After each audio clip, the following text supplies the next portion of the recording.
George Lusk received a 3-inch package. And upon opening that package, he found, and these confirmed victims are Mary Nichols, Annie Chapman, Elizabeth Stride, Catherine Eddows, and Mary Kelly. I literally just had to change my shirt like 3 times because it's so hot underneath this light. Hey guys, welcome back, or if you are new, welcome to my channel. My name is Courtney, and I'm here to give you the creeps. If you're into true horror, I highly suggest that you hit the subscribe button and turn on the bell so you're notified every single time that I upload, because I get on here every single week and tell you guys another true and scary story. So in today's Unresolved Mystery video, we're going to be talking about another Netflix true crime docuseries, and I'm very excited about it because it has everything to do with Jack the Ripper. So a little fun fact about me, Jack the Ripper was the first true crime case that I really ever got into, and it was the one that actually sparked my fascination with unresolved mysteries. For those of you who don't already know, Jack the Ripper is probably one of the most famous unresolved mystery cases in all of history, or at least in all of British history. So when I found out that Netflix was doing a true crime documentary about it, I knew that I needed to cover it because it's just so wild. That being said, before we get started, I did just want to put in a special trigger warning for this video because it's probably one of the more graphic videos and graphic stories that I've ever put on my channel. So just know that going in, this one's gonna be kind of messed up, okay? But anyways, with that in mind, let's go ahead and jump into today's video.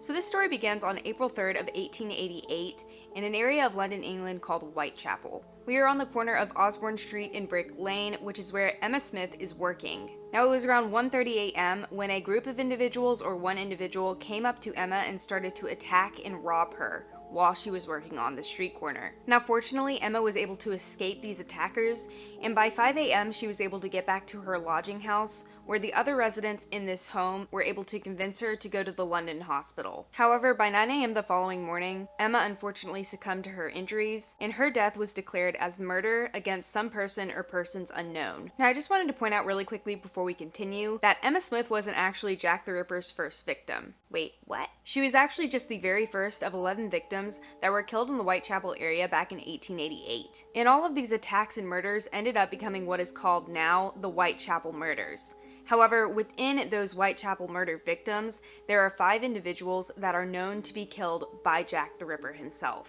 And these confirmed victims are Mary Nichols, Annie Chapman, Elizabeth Stride, Catherine Eddows, and Mary Kelly. Now all 5 of these women were actually sex workers, and on top of that, if I understood correctly from my research, all of the women that were murdered within these Whitechapel murders also worked within this profession, so it seemed that that was kind of Jack the Ripper's MO, and that it was possible that these other women that were involved within the Whitechapel murders could have also been victims of Jack the Ripper. However, these 5 are the only ones that we were able to confirm were his victims. Now with all of that in mind, guys, let's go ahead and fast forward to August 31st of 1888, where the body of Mary Ann Nichols was found in Buck Row in Whitechapel. Now it was around 3:40 that morning when a man named Charles Cross came across a tarp just in the street there in Buck Row, and upon investigating, he found that wrapped up within that tarp was Mary Ann Nichols. Now what was really eerie to me about this discovery was the fact that Charles noted that her eyes were still open and that she had 2 slashes deep within her neck that were seemingly the cause of death, as well as further mutilation to her abdominal area. Like, what a way to go. Now, as you can probably guess, this murder was very terrifying and horrific for a lot of the members living there in that community, especially the women working in that community. So as early as the next morning, investigators started to poke around the neighborhood and started asking the women working there if they had noticed anything out of the ordinary that might shed a little bit of light onto the situation, okay? Now one thing that most of these women noted to investigators was the fact that there was a man that they had nicknamed Leather Apron, who had been extorting money from them for about a year at that time. Like, that's interesting. I'm gonna keep my eye out on that. Now that said, guys, on September 8th of 1888, just as the investigation was really starting to form for Mary Ann Nichols' murder, Jack the Ripper strikes yet again. It was then that the body of Annie Chapman was found in the backyard of 29 Hansbury Street. I know, he is like... must have been terrifying living there. Now at around 5:15 that morning, a neighbor at 27 Hansbury Street, which was the property literally next door, heard a woman calling for help just before they heard something or someone fall into the fence that separated these 2 properties. I know. shady. However, for whatever reason, this individual didn't go and investigate these calls for help, even though there was like a string of murders that were forming in the area at the time. Even more shady. But guys, what really gets me about this portion of the story is the fact that only 45 minutes later, a man named John Davis, who was a tenant at 29 Hansberry Street, discovered Annie's body in the rear portion of the backyard. Like, I bet that neighbor felt like an asshole, you know? Now, it didn't take long for investigators to arrive at 29 Hansberry Street, and when they got there, they were kind of like, oh, shit. This is a lot more serious than we had originally thought. Because of course, these murders started to look a lot less like unconnected coincidental crimes, and a lot more like serial murders. And this of course became even more apparent when they took a look at Annie's body, and found that she too had slashes in her neck that were seemingly the cause of death. Just like Mary. I just couldn't imagine living in Whitechapel at this point in time. Like, this is the part of the video where I say I would have moved.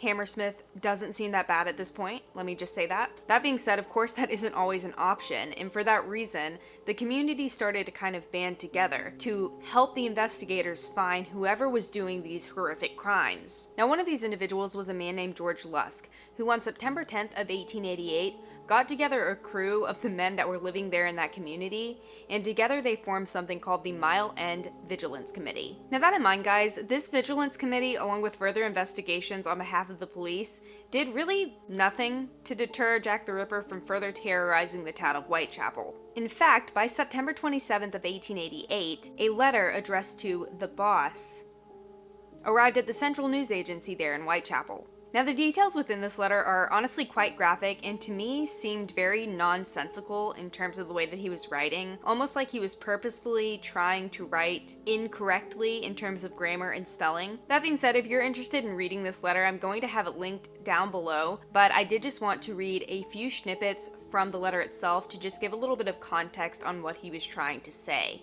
Quote, "Dear boss, I keep hearing the police have caught me, but they won't fix me just yet. How can they catch me now?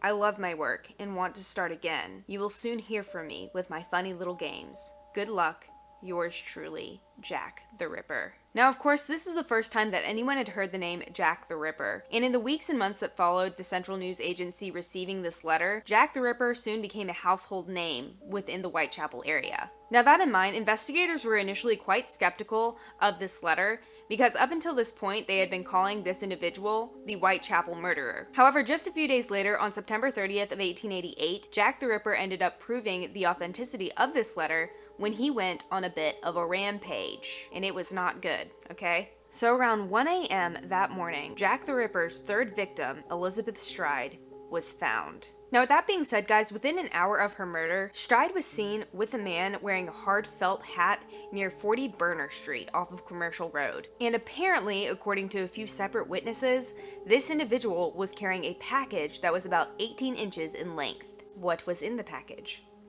Honestly, we will probably never know, but you can imagine. Then, at around 12:45 that morning, only moments before Stride was found murdered, a man named James Brown overheard Stride telling someone, quote, "No, not tonight, some other night." Shady. Now, that being said, guys, her body was found only 15 minutes later by a man named Louis Deem Schutz, and he noted that her body had a wound on her neck similar to that of Jack the Ripper's first two victims. However, what was interesting about this wound was the fact that instead of 2 deep slashes, it was only 1. Like, why, you know? Now, regardless of why this might have been, Louis Deem Schutz ended up telling authorities immediately, and about 10 minutes later, the police surgeon ended up showing up to start examining the body. And while the investigation was getting started for this particular incident, Jack the Ripper strikes again at another area in London. Now, this fourth victim, named Catherine Eddows, was found in Mitre Square in the city of London. Like the other victims, her throat was slashed in 2 places,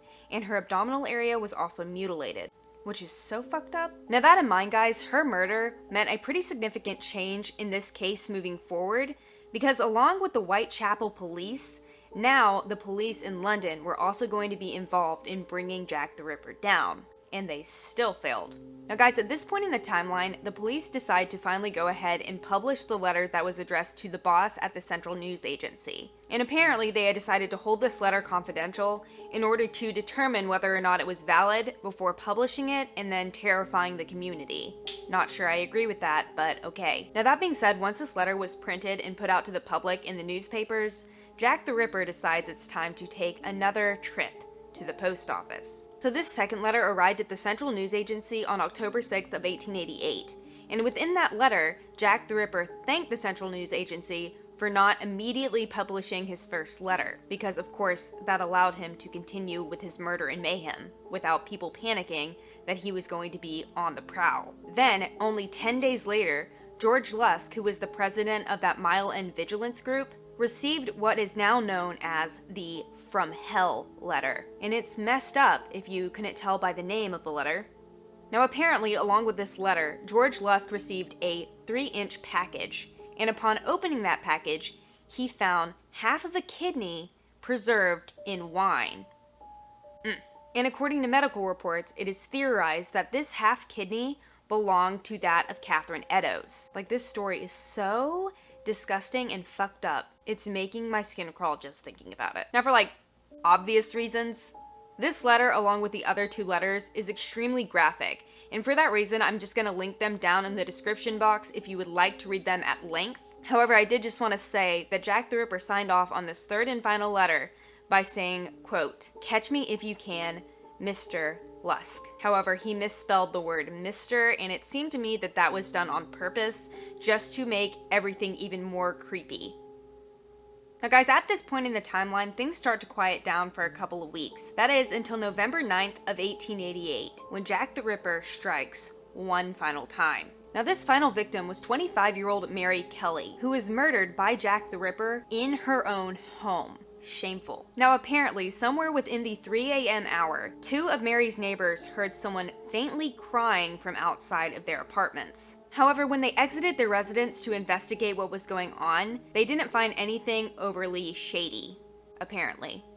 Now that being said, guys, on this particular morning, Mary Kelly's rent was actually due to her landlord. And for that reason, at about 10:45 that morning, Thomas Boyer, who is the assistant of the landlord, went to her apartment to collect rent. Now, after a few minutes of knocking at her door with no answer on behalf of Mary Kelly, Thomas Boyer ends up letting himself inside to make sure that she was okay and to collect the rent from her. And what he found was shocking, to say the least. Because upon entering her apartment, Thomas found Mary Kelly lying mutilated in her bed. Shameful, is it not? Now guys, from what I could tell during my research, this last victim that was connected to Jack the Ripper was the most gruesome of any murder up until this point, as well as in the entirety of the Whitechapel murder file. Like, to the point where she was completely unrecognizable. It was horrific. Now I will spare you guys the gruesome details that were made apparent during her autopsy, but just know that the autopsy itself took over 2 hours, and it just seemed very apparent